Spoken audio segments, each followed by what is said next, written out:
Assalamualaikum warahmatullahi wabarakatuh. Sahabat Curhat Hukum, selamat bertemu kembali dengan saya Ismail Marzuki dalam channel Curhat Hukum Ismail Marzuki.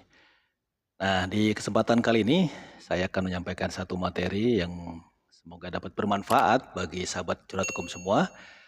Ya, saya ilustrasikan sebagai berikut bahwa dalam suatu kehidupan kita kemungkinan ya akan berhadapan dengan masalah berkaitan dengan masalah pidana, baik itu sebagai pelaku atau sebagai korban. Ya. Nah, kadangkala ya, kita tidak tahu kapan ini terjadi. Dan saya meyakini bahwa ya, dalam keadaan normal, seorang tidak akan mau melakukan suatu tindak pidana atau menjadi pelaku tindak pidana, terutama korbannya. Tidak ada orang yang mau jadi korban dari suatu tindak pidana. Oleh karena itu, ketika pidana itu terjadi, tindak pidana itu terjadi, baik pelaku ya, maupun korbannya, kadang berharap bahwa ini akan bisa diselesaikan dengan baik, ya. Meskipun sudah masuk ke dalam ranah hukum atau melalui kepolisian misalnya. Nah, lalu apa ya, upaya-upaya yang dapat dilakukan oleh pihak-pihak yang sedang bermasalah secara hukum pidana ini ketika satu pihak atau dua pihak bahkan ingin masalah ini tidak sampai masuk ke pengadilan atau tidak sampai diproses lebih lanjut. Nah, di dalam hukum Kitab Undang-Undang Hukum Acara Pidana ya, yang baru Undang-Undang Nomor 20 Tahun 2025, alhamdulillah sudah diakomodasikan mengenai yang namanya keadilan restoratif atau restoratif justice. Nah, di sini dalam bahasa gampangnya tentu kita bisa bilang ya restoratif justice ini adalah ya perdamaian di antara para pihak. Artinya damai ya antara pelaku dengan korban dan tidak menghendaki agar masalahnya ditingkatkan menjadi hukum sampai ke pengadilan. Itu pengertian gampangnya dari istilah restoratif justice.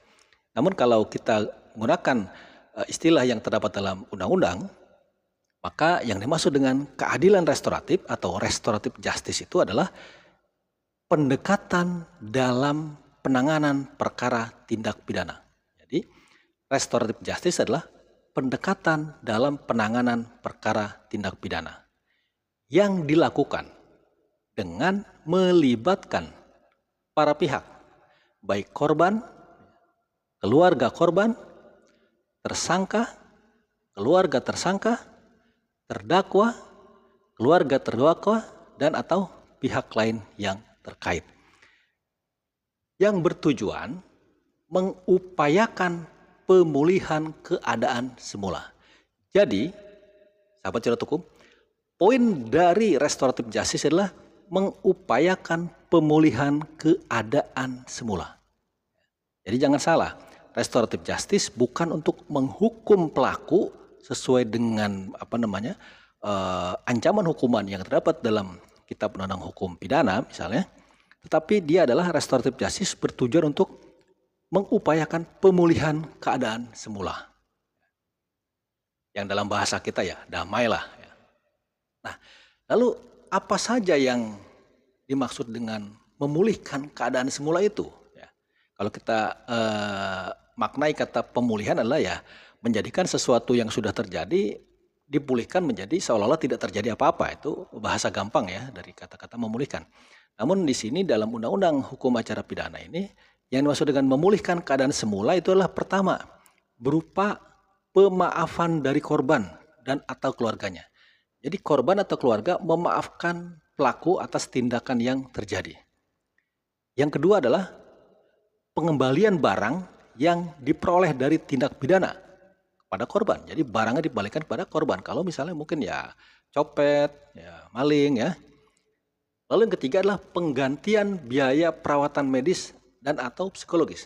Jadi kalau korbannya luka-luka, atau cacat atau macam-macam ya, ada penggantian biaya. Yang keempat, ganti rugi atas kerugian lain yang diderita korban sebagai akibat tindak pidana yang dialami korban. Yang kelima, memperbaiki kerusakan yang ditimbulkan dari akibat tindak pidana yang dialami korban. Kalau ada kerusakan rumah akibat perselisihan mereka, ya rumahnya diperbaiki.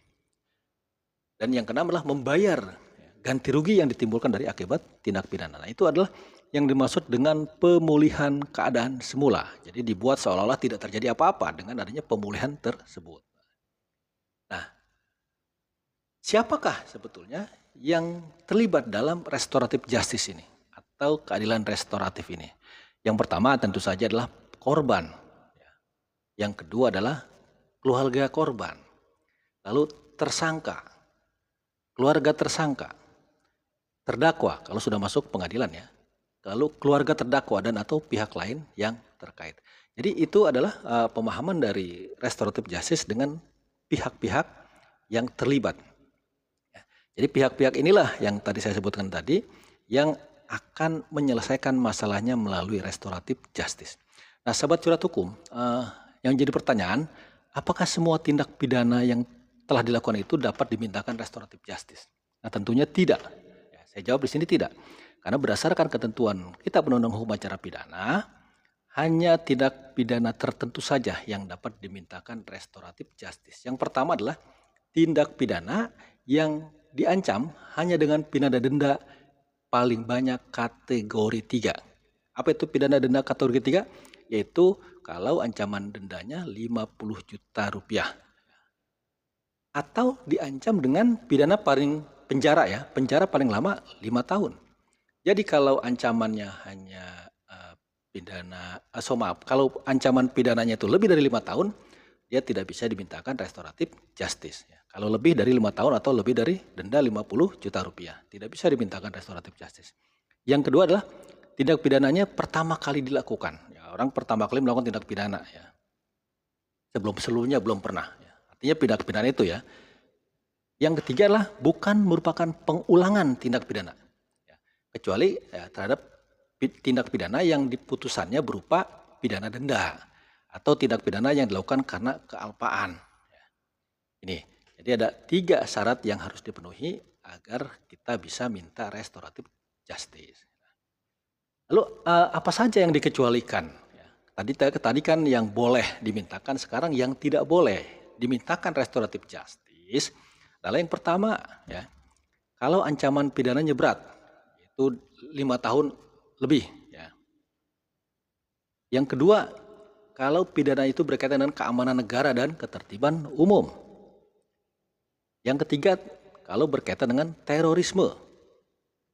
Yang keempat, tindak pidana korupsi, tidak bisa minta restoratif justice. Yang kelima, kekerasan seksual, tidak bisa minta restoratif justice. Yang keenam, kejahatan terhadap nyawa, pembunuhan, ya, tidak bisa minta restoratif justice. Yang ketujuh, kalau ada pidana minimum khusus yang ditentukan berdasarkan undang-undang dengan pidana minimum khusus ya, ada nanti di undang-undang tertentu ya. Yang kedelapan adalah narkotika. Ya. Narkotika tidak bisa dimintakan restoratif justice kecuali bagi mereka yang berstatus sebagai pengguna atau penyalahguna. Ya, bukan pengedar tentunya, bukan bandar. Kalau bandar tidak bisa minta restoratif justice.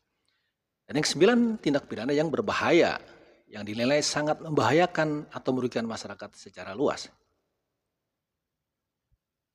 Nah, disinilah hal-hal yang dilarang atau tidak boleh dimintakan restoratif justice. Jadi, sahabat curhat hukum setelah mengetahui dasar-dasar dari restoratif justice ini, mungkin nanti ya sahabat curhat hukum dapat lebih memahami yang pertama tadi apa itu pengertian restoratif justice, lalu apa saja kriteria dari pemulihan keadaan semula, lalu siapa saja yang terlibat, yang keempat adalah tindak pidana apa saja yang bisa dimintakan restoratif justice, dan yang berikutnya adalah tindak pidana apa saja yang tidak bisa dimintakan restoratif justice. Nah, ini adalah sesi atau materi pertama saya tentang restoratif justice. Nanti di sesi berikutnya saya akan sampaikan tentunya tentang tata cara atau prosedur atau mekanisme tentang restoratif justice. Nah, demikian yang dapat saya sampaikan, sahabat curhat hukum. Semoga bermanfaat. Assalamualaikum warahmatullahi wabarakatuh.